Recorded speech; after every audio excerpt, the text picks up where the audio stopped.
So if I was having a conversation and my parents actually had the audacity to say, we did the best that we could, blah, blah, blah, um, then I would say, well, we have a different understanding of history, and I'm not going to fight with you about this.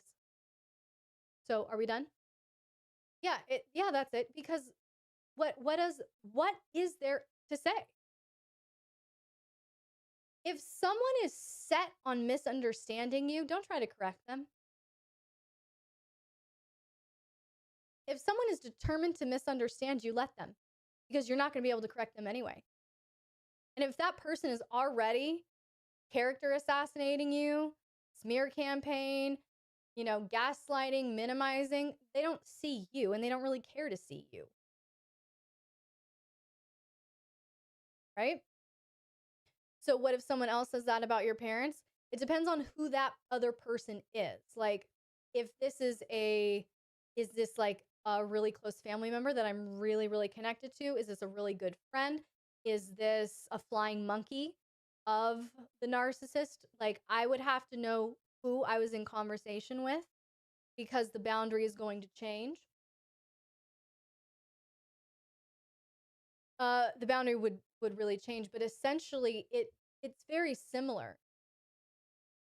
Why are you engaging, trying to prove to someone your reality when they're determined to misunderstand it?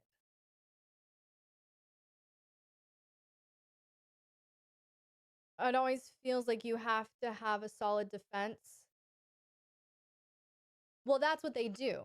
That's what they do, because they put the responsibility, it's like in law, the burden of proof. Who does the burden of proof reside with? It is not the victim's job to prove that they've been abused. That is something that the narcissist projects onto the victim, and that in of itself is an abusive technique. So let's just say, Morgan, that this was a friend, a good friend of mine.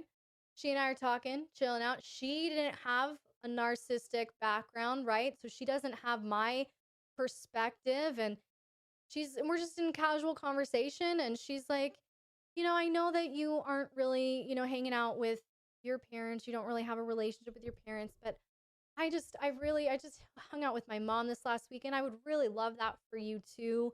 You know, I just think, our parents just did the best that they could, everyone, no one's perfect. And I think your parents just did the best that they could.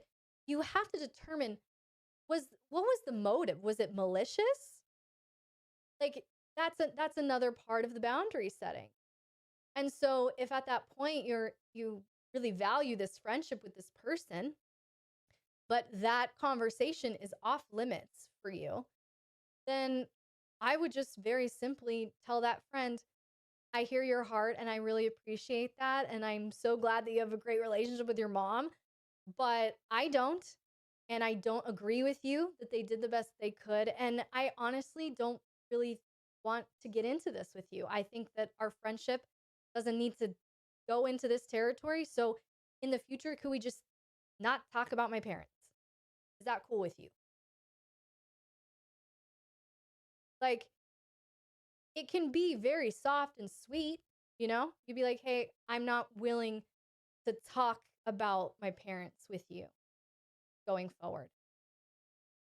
That's it. It doesn't have to be crazy. If it's a family member, that might not be a flying monkey of the narcissistic parents, but you're not super close to that family member, there's not a lot of intimacy there anyway. And, you kind of only see them Thanksgiving, Christmas, that kind of thing. And they come up to you, oh, so and so was telling me about you and your parents aren't getting along, blah, blah, blah, but they did the best that they could, and I really think you should reach out to them.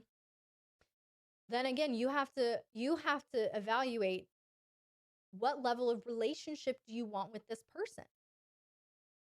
That's the one. Okay, what level of relationship do you want with this person?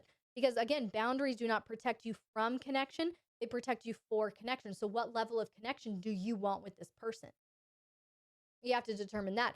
If you're okay with just a little side hug on Thanksgiving and Christmas and no contact, then you can be a little with your boundary. I mean, it really, all these factors really play into it for me when I'm setting boundaries. But if that's the case, then I would likely tell that family member,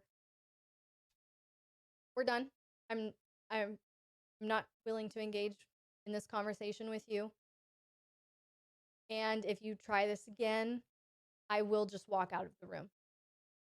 But we are not talking about this at family functions. This is inappropriate. And I hope you can respect that. Like, you can get up and walk away. You don't have to sit and listen to anyone ever.